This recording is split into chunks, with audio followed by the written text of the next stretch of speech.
Hello everybody, welcome. So today we're going to talk about total yeast and mold. If you are in the lab industry, you're probably very familiar with total yeast and mold. If you're not, some of this may be very new to you, so I am going to do a brief overview at the beginning. So what is total yeast and mold? So when we talk about total yeast and mold testing, we're talking about looking at quantitatively the number of colony-forming units that are present in 1 gram of sample, or CFU per gram.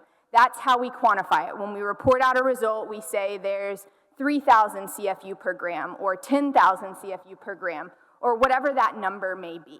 And total yeast and mold can include so many different species. It includes everything. Every total mold or yeast you can think of, it includes. So Aspergillus, Penicillin, Candida, Sportabolus, Pichia, Fusarium, and many more. And that's one of the complexities with doing total yeast and mold testing. When you're looking for so many different things, how do you know if you're seeing them all? And how do you know if everything you're seeing is dangerous or if everything you're seeing is good? What is the problem that arises with total yeast and mold testing? So total yeast and mold testing in a laboratory, there's 3 primary ways that laboratories are providing total yeast and mold testing. The first being culture-based plating methods, and that's going to be using an agar or a petri film or a membrane filter and growing colonies. They're going to take a sample, dilute it with a media, add, the sample to the plate, put that in the incubator, and then wait for it to grow and see what happens, and then they're going to count those colonies. The next way is going to be qPCR methods, or quantitative polymerase chain reaction methods. And what that's going to do is you're going to take the sample and you're going to completely isolate the DNA. You're going to isolate both the cannabis DNA and the microbe DNA. After that, you're going to use primers and mix that with the primers that'll look for both the cannabis DNA and the microbe DNA, and then you're going to put that on the PCR, and it's going to heat and cool, and it's going to replicate. And then if those microbes are present, you'll see this fluorescence, and you'll be able to detect and quantitate the amount of yeast and mold present. And finally is going to be most probable number methods. And these are culture-based methods, but the principle behind them is slightly different. So you're not physically growing colonies. In this, you're actually looking at specific characteristics. So whether that be turbidity changes or acid production, and you're using that to predict the amount of cells that would grow. So you're not actually culturing it, but it is, in a sense, a culture-based method.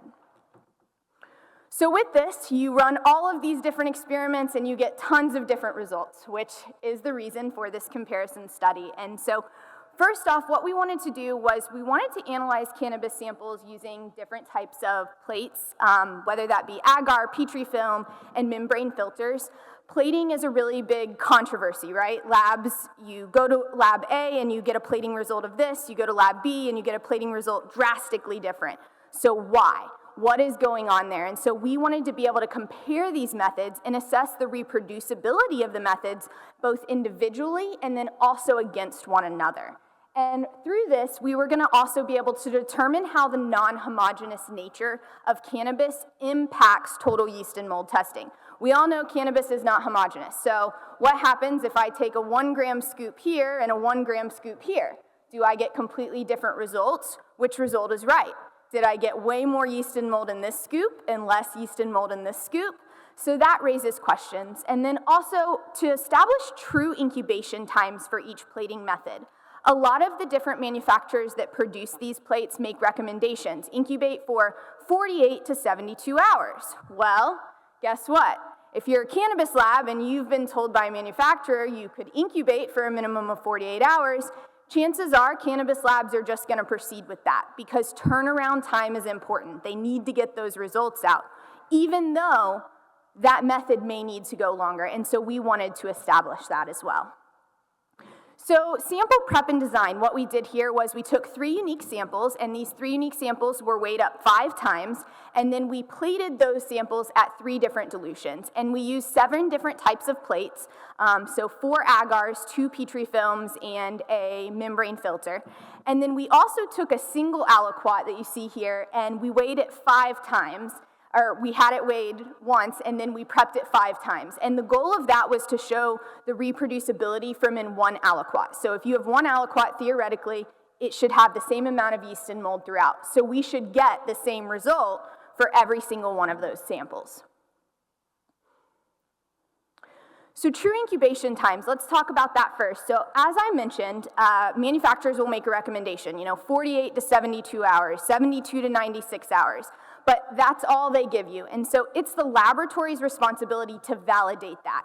However, laboratories aren't always the best at that or don't really know how to go about doing that. And so that's what we did here, and these are the true incubation times we established for total yeast and mold for each of these. And the true incubation time was established as the point in time when no new colonies formed, and instead the colonies only started to grow. They just got bigger. So you'll see on the next slide this drastic difference between that 48 and 72 hour, and that's where we're gonna focus, is that Petri film, rapid yeast and mold. This true incubation time is 72 hours, even though the manufacturer recommendations is anywhere from 48 to 72.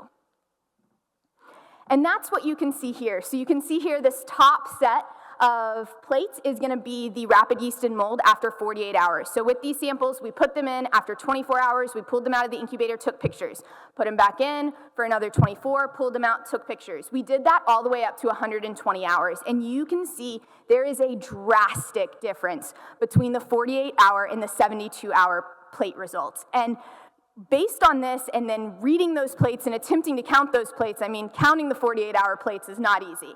And even when you do count them, you're drastically under-quantifying what that true amount is. We're looking at an average CFU per gram at 48 hours of only 44,000, whereas by 72 hours, we had 165,000.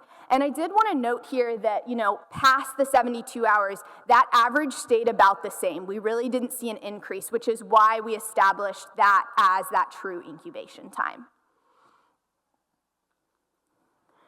Next is going to be the lack of reproducibility we saw between plates. So here is going to be a DRBC and a Sabdex plate, and this is the same exact sample prepped, so it's out of the same tube. We prepped it and plated it on the 2 different plates, and you can see for the DRBC, we got an average of like 127,000 versus an average of 86,000 with Sabdex. Now, if you're in the world of micro, you may say, wait, that's not that different. Those are kind of duplicate numbers.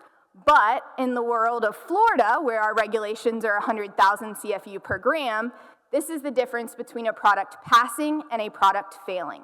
So if a laboratory was using Sabdex, they would pass this sample. But if a laboratory is using DRBC, they would fail the sample. Additionally is going to be suppressions at low dilutions. So this is the Sabdex plates again. And what I want to point out here is that 200x dilution. And so you can see that 200x dilution, that average is only about 25,000 across those. And that's much lower than the average we're seeing for that 1,000x and that 10,000x. And ultimately, I think it's due to oversaturation. There's so many microbes present that no more can grow. However, if you're using this 200x, it is going to drive your overall average down. So it's going to take the average. You can see if you ignore it, your average goes from 61 to 81,000. It goes from 165,000 to 235,000, and from 86,000 to 115,000. So the dilutions you use are crucial if you are plating. You need to be making sure you're using dilutions that make sense for your sample and for your sample type. Then we had the lack of homogeneity and reproducibility. So that sample that I told you, we took the 1 aliquot and we prepped it 5 times out of the same exact tube. These are the results we got. So 110,000, 50,000, 210,000, 90,000, and 80,000. So all over the board. This is, again, the difference between, for states who have a 10,000 CFU per gram limit, this is all failing. It's not a problem. But for states like Florida, where we have 100,000 CFU gram per limit, what do we do here? What is the correct answer? Is this product failing or is this product passing? So conclusions for this portion of the experiment are that, the lack of homogeneity seen in cannabis flower can make it difficult to determine quantitative total yeast and mold results. You may take a scoop here and get one result, and a scoop there and get one result. It may not be due to the method itself, it may be due to the sample. And so how do we create a more homogeneous sample in that sense? Also, the use of different agars or media can lead to variations in the number of organisms that can successfully grow. So certain plates have certain antibiotics, which allow certain organisms to grow, but other organisms can't grow. And so depending on what a lab is using, they may be able to skew those results. And some of them may not even be realizing they're doing that. They may just be using what they've been told is the gold standard to use for plating, and they do that, and then now they could be under-quantifying those results. Also, the dilutions used during the plating process can impact those final calculations. You need to make sure you're working in the proper range. If you're doing a 100x and your sample has 100,000 CFU per gram, you're not going to be able to grow all of those colonies on a plate, and you're going to skew those results low once you take that average.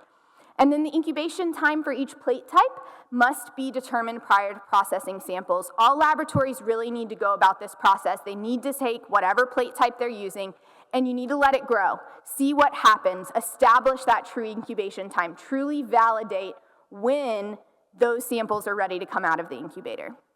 And then also the use of internal controls is something that I think we should consider.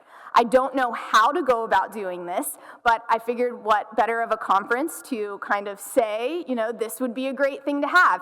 Think about qPCR. We use an internal control to make sure our extraction worked, to make sure we did it properly. The chemistry side, we use internal standards to make sure things worked properly. So is there a way to implement something like that into the plating process? With that, we're going to switch to talking about remediation of failing flower products. So with cannabis, if it fails for total yeast and mold or aspergillus, there's a common technique that is to remediate. And whether you're remediating that through lots of different options, but two of the main options are going to be ozone, which is going to be known as, it's a willow is what the most common brand is called, or the rad source, which is going to use x-rays to remediate. So it's going to radiate the product, basically, use the x-rays, kill the yeast and mold, theoretically, and then that will result in the product being safe. We see people doing this, and as a laboratory who runs qPCR primarily, people remediate their product and it still fails. And they're not happy. They said, I killed all of the yeast and mold. And I said, well, I still see the yeast and mold. And they said, well, switch to plating. So we said, we'll look into it. And that is where this study came about. So in this, we wanted to analyze cannabis samples pre- and post-radiation using qPCR, both qPCR regular and qPCR with Grim Reefer. And Grim Reefer will remove that dead DNA and get rid of whatever they may have killed. And then agar plates and Petri film.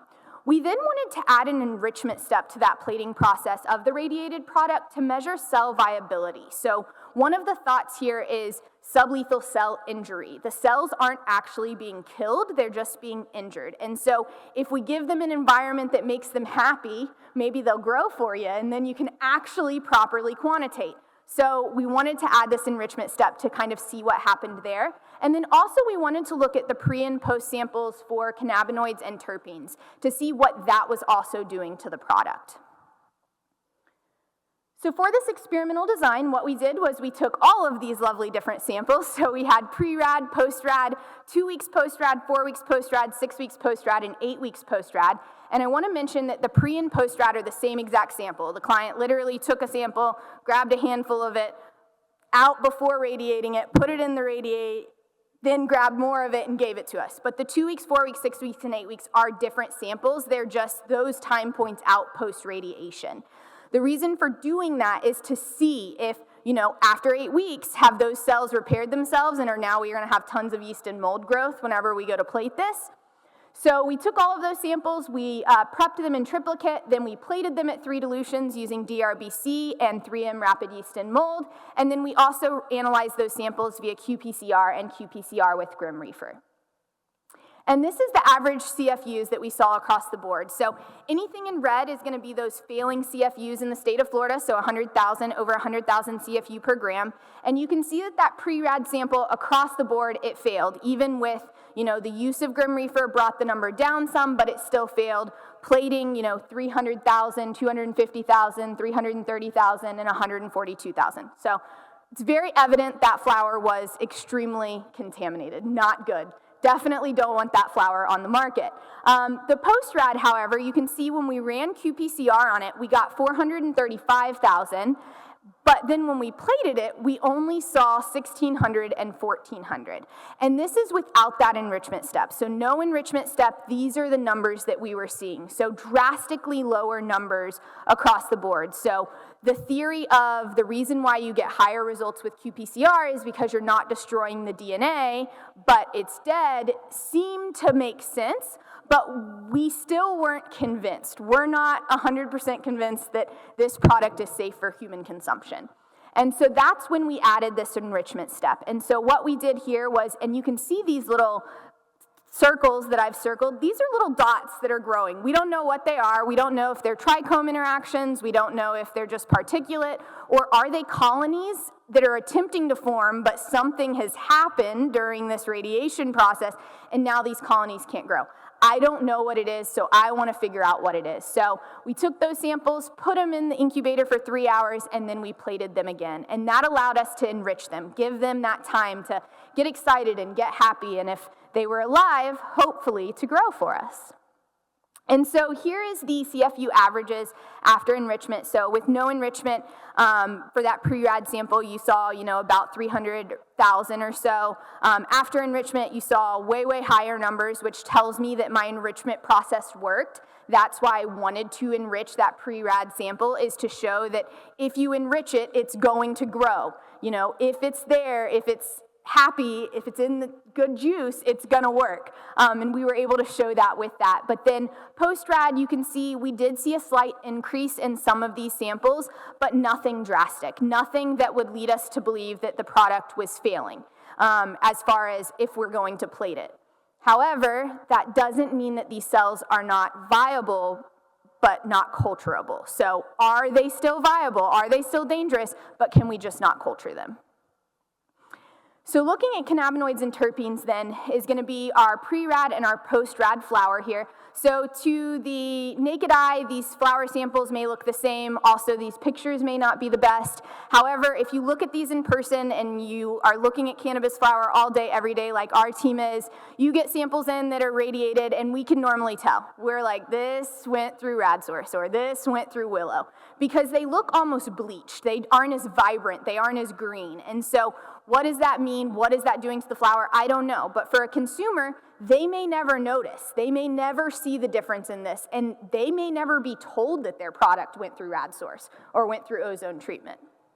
So we ran the potency and the terpenes, and you can see that the pre-rad sample, the average potency was 18.3, and then post-rad was 15.4, and then for the total terpenes, we saw 2.37, and then that dropped to 1.98. And so when you calculate the RPDs between those results, they're about 17% for both. So we saw a 17% RPD decrease after radiation.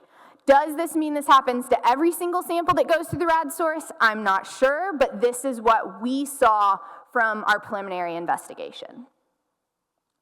So conclusions with this is going to be that qPCR and Grim Reefer qPCR yield higher amounts of total yeast and mold in radiated cannabis products than plating. So we're definitely getting a higher concentration. What concentration is right, I'm still not convinced by.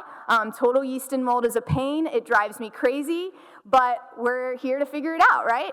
The addition of enrichment step can lead to overgrowth in the pre-radiated samples, so you definitely don't want to enrich your pre-radiated samples.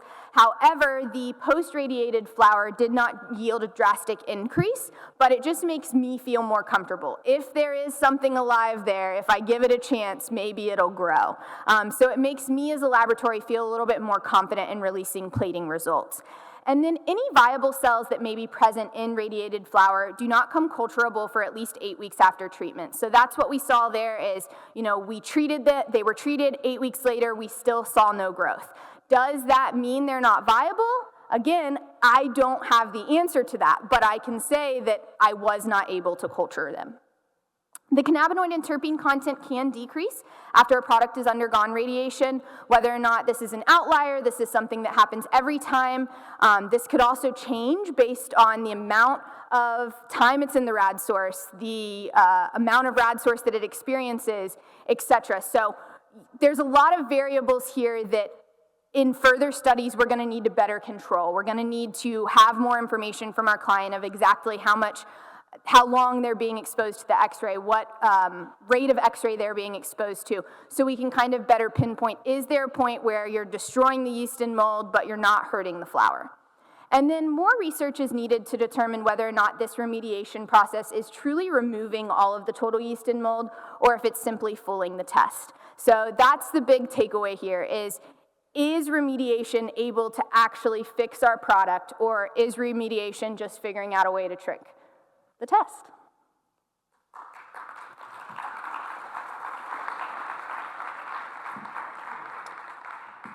Thanks for your presentation, very informative indeed.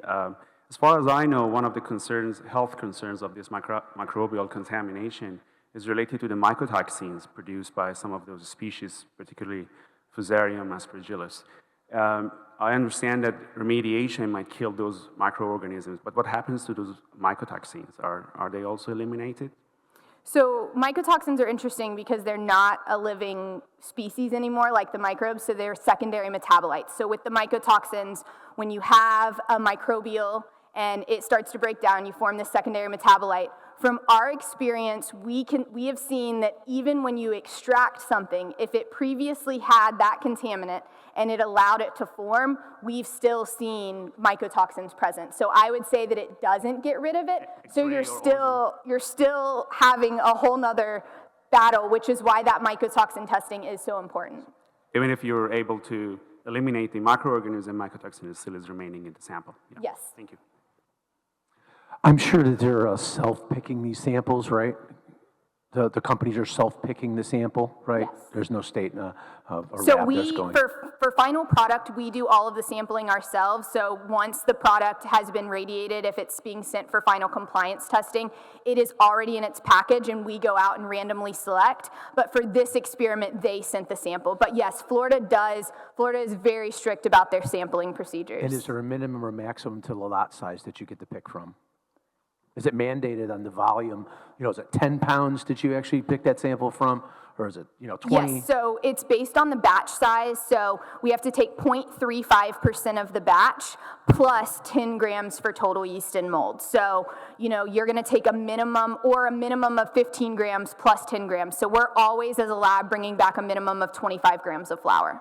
25 grams of flour from a maximum volume of? That would be from a maximum of about 4,000 grams, and then after that, it would increase.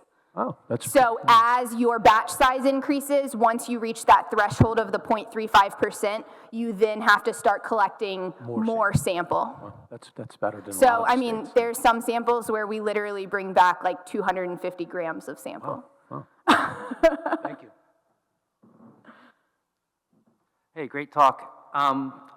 I have I'm curious about something. When I buy my weed, I don't bring it home and soak it in a broth.